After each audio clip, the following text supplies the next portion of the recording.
Hello everyone, क्या आपको भी कभी किसी ने कहा है कि आपको अपने डायफ्राम से बोलने की जरूरत है? यस, तो आइए जरा इसका मतलब समझते हैं। क्या आपने कभी एक छोटे से बच्चे को ब्रीथ करते हुए नोटिस किया है? ये बहुत अमेजिंग लगता है, विदाउट एनी बर्डन और स्ट्रेस फ्री, है ना? अपनी बॉडी के हर एक ऑर्गन से वो ब्रीथ करते हैं, इवन उनके लेग्स भी इसमें मूव करते हैं। अब जैसे जैसे बच्चे बड़े होते जाते हैं, खड़े होना सीखते हैं, अपनी पसंद के टाइट फिटेड कपड़े पहनते हैं, कंप्यूटर पर काम करते हैं, ड्राइव करना सीखते हैं, वो खुद ही अपनी ब्रीथ को ज्यादा रिस्ट्रिक्ट करते हुए चले जाते हैं। और टाइम के साथ हम नेचुरल और beautiful way of breathing through our whole body भूल ही जाते हैं। आप सोच रहे होंगे कि इतना कुछ बोलने का मतलब क्या है आखिर, और इसका क्या डायरेक्ट रिलेशन है स्पीकिंग से और स्पीच डिलीवरेंस से? Well, in fact breath is the voice. तो चलिए जानते हैं कि कैसे आप अपनी वॉइस को इम्प्रूव कर सकते हैं फुल्ली ब्रीथ करते हुए और डीपली अपने डायफ्राम को यूज करते हुए। अपने डायफ्राम को यूज करना while you speak is exactly what it mean to speak from your stomach। जब भी कोई आपसे ये कहता है तो इसका मतलब ये है कि आप गहरी सांस ले, आराम से सांस ले और उन्हें एक्सेल करते हुए बोले। किस तरीके से आपको अपनी स्पीच डिलीवर करनी चाहिए, इसके बहुत सारे मेथड्स, कंपोनेंट्स के बारे में हमने हमारी पिछली कुछ वीडियोस में जाना था। अगर किसी वजह से आप वो एपिसोड्स नहीं देख पाए हैं तो कंप्लीट पब्लिक स्पीकिंग सीरीज का लिंक आपके लिए इस वीडियो के डिस्क्रिप्शन बॉक्स में अवेलेबल है, जहां से आप पुरानी सभी वीडियोस को एक्सेस कर सकते हैं। और अगर आप इन डेप्थ नॉलेज लेना चाहते हैं अबाउट पब्लिक स्पीकिंग स्किल्स तो आप खुद को एनरोल कर सकते हैं master the art of public speaking skills की लाइव वीडियो ट्रेनिंग में, जहां पर हमने बहुत सारे ऐसे एग्जाम्पल्स दिए हैं जिनसे आप बहुत अच्छे तरीके से समझ सकेंगे कि किस तरह से एक परफेक्ट स्पीच डिलीवर की जाती है।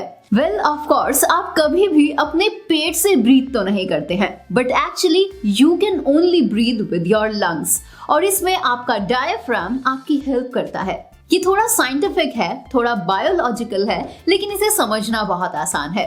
चलिए एक छोटे से टेस्ट से जानते हैं कि आप कहां से बोलते हैं, अपने गले से या फिर अपने डायफ्राम से। अभी जैसे जैसे मैं आपको बोलती जाऊंगी वैसे वैसे ही आपको करना है। ओके, सो जस्ट रिलैक्स होकर बैठ जाइए। अब अपनी ब्रीथ्स पर फोकस कीजिए। आपको कहां मूवमेंट्स फील हो रही हैं? अपने हाथ को अपनी चेस्ट पर रखिए। क्या आपको स्मॉल रेजेस और फॉल्स फील हो रहे हैं? अब अपने हाथ के बैक पोर्शन को अपनी बैक रिब केज के ऊपर रखिए। क्या आपको थोड़े से मूवमेंट्स फील हुए सांस लेते हुए? सिर्फ आपको मुझे सुनना है और ये सभी प्रैक्टिसेस करनी है। अब अपने हाथ को रिब्स के साइड पर रखिए। डू यू फील सब रिब एक्सपैंड्स? अब जरा अपने स्टमक पर हाथ रखिए। क्या आपको कुछ फील हो रहा है यहाँ पर? अपनी ये ऑब्जर्वेशंस आपको अपने आप बता देंगे कि आप कहाँ से ब्रीथ करते हैं, कौन कौन से पार्ट्स आपकी रिब केज के नाइसली एक्सपैंड हो रहे हैं और कहाँ पर आपको ज्यादा टेंशन फील हो रही है। यस, ये सेम एक्सरसाइज आप मिरर के सामने भी ट्राई कर सकते हैं। आइडियली आपको मूवमेंट्स आपके बेली एरिया में ही फील होनी चाहिए, लेकिन अगर आपको ज्यादा मूवमेंट्स आपके थ्रोट या फिर शोल्डर पर फील हो रही है, दैट मीन्स ये एक रेड फ्लैग है और यहाँ पर आपको कुछ काम करने की जरूरत है अपनी ब्रीदिंग पर। अगर आपको पावरफुल वॉइस चाहिए तो डायफ्राम मोस्ट इनवॉलेंटरी है, मीन्स ऑटोमेटिक है। You can not control it और you can not stop it, but आप अपने एब्डोमिनल वॉल को तो कंट्रोल कर सकते हैं। All you have to do is to control your breathing. Better posture maintain कीजिए, बैलेंस्ड बॉडी मूवमेंट्स रखिए और ऐसे आप अपने वॉइस डायफ्राम से मॉड्यूलेट भी कर सकेंगे। Just focus on your breathe before delivering your public speech. वो कैसे? स्टेज पर जाने से पहले बैक स्टेज आपको इसकी प्रैक्टिस करनी चाहिए, या फिर आप जैसे कल आपकी स्पीच है तो आप आज उसकी प्रैक्टिस कीजिए, because you know that breathing deeply and fully using your diaphragm is important for accessing your powerful voice।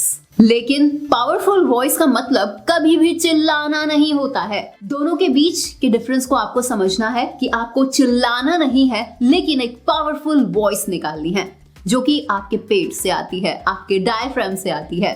So I am sure अब नेक्स्ट टाइम जब भी आपको अपनी स्पीच का यूज करना होगा तो उसे एक्सप्रेस करते हुए और बेटर एक्सप्रेशंस देते हुए ज्यादा माइंडफुल ब्रीदिंग प्रैक्टिसेस आपको करनी होंगी, because it will eventually help you, because the fact is that your breathe is your voice and you know that. अब तो पता चल ही गया।